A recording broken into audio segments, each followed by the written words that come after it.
राजा के यहाँ बुद्ध का जन्म हुआ। पिता ने ज्योतिषियों को बुलाकर भविष्य पूछा। उन्होंने कहा, या तो यह सम्राट होगा और या तो यह साधु होगा। एक तरह से देखा जाए तो सच्चा सम्राट भीतर से साधु ही होता है। जब ज्योतिषियों की भविष्यवाणी राजा ने सुनी तो वे घबरा गए कि मेरा बेटा साधु हो जाए, ऐसा ठीक नहीं होगा। राजा ने पूछा, कोई उपाय बताएं, क्योंकि मैं चाहता हूं कि राजा का पुत्र राजा ही बने।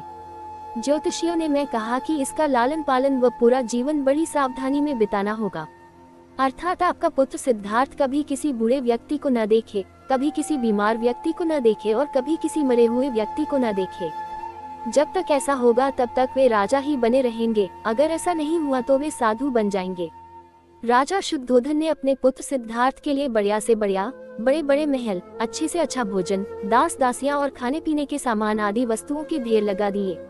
पिता ने पुत्र को सुख सुविधाओं में इतना उलझा दिया कि उसे बाहर का संसार याद ही नहीं आया। शुद्धोधन ने समझ लिया कि अब इतने सुखों के आगे साधु बनने का प्रश्न ही उपस्थित नहीं होता। वे निश्चिंत हो गए। राजा शुद्धोधन ने बिल्कुल पक्की व्यवस्था कर रखी थी कि उनका पुत्र सिद्धार्थ जीवन में कभी भी वृद्ध, बीमार और मृतक व्यक्ति को देख न सके, क्योंकि वे अपने पुत्र को खोना नहीं चाहते थे। सिद्धार्थ का जीवन ऐश्वर्य और सुख सुविधाओं में बीत रहा था। उनके जवान होने पर एक सुंदर कन्या यशोधरा से उनका विवाह हो गया। विवाह हो जाने पर शुद्धोधन की आधी चिंता मिट गई। अब तो शादी हो गई, अब कहाँ जाएगा? अब तो मेरा पुत्र बंधन में बंध गया है, अब उसके कहीं जाने का सवाल ही नहीं उठता। 1 वर्ष बाद बेटे का भी जन्म हो गया। उसका नाम राहुल रखा गया। अब राजा शुद्धोधन को बिल्कुल पक्का विश्वास हो गया कि अब ये कहीं नहीं जा सकता। एक दिन सिद्धार्थ ने कहा कि पिताजी, आज तक मैंने कभी अपनी राजधानी नहीं देखी, आपकी आज्ञा हो तो आज देख आऊं। राजा ने कहा, हाँ हाँ अवश्य जाओ, अपना शहर देख कर आओ।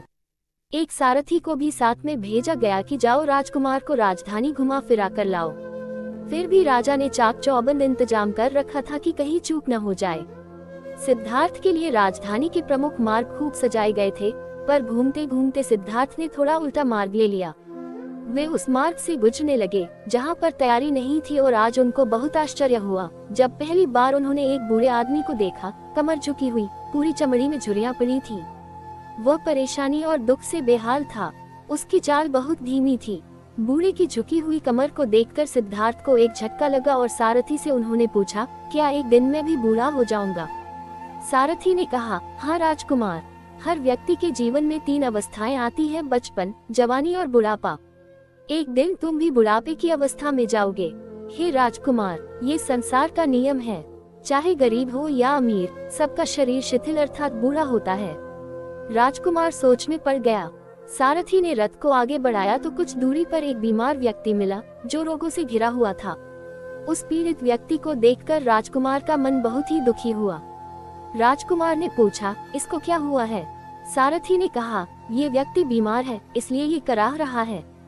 इस संसार में दुख और सुख दोनों हैं। ये है अपने अपने भाग्य की बात है कि कोई दुखी है और कोई सुखी है। क्या मैं भी कभी बीमार हो सकता हूँ? सारथी ने कहा, आप यह विचार अभी छोड़ दें, समय बड़ा बलवान होता है। ये सारी बातें कर्मों पर निर्भर करती हैं। चाहे राजा हो या रण, सुख दुख सब पर आते हैं। अगर शरीर में कोई रोग आना है तो वह आएगा।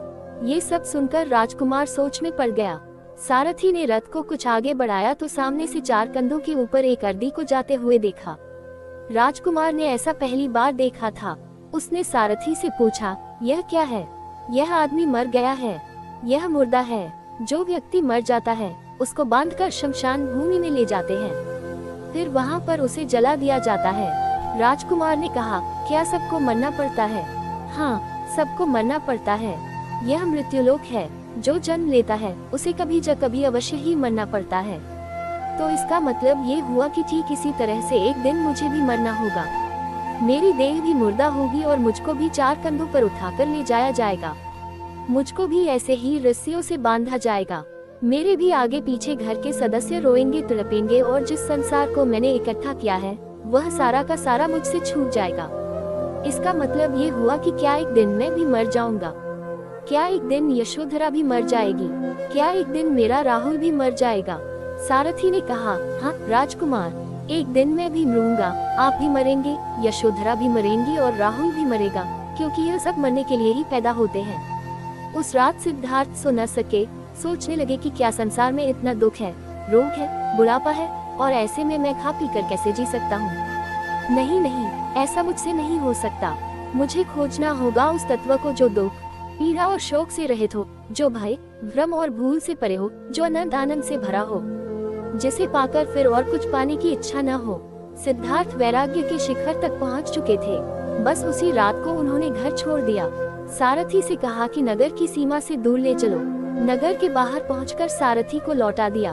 फिर कई दिनों तक वन में चलते गए। एक घने पीपल के वृक्ष के नीचे आसन लगाकर ध्यान में लीन हो गए।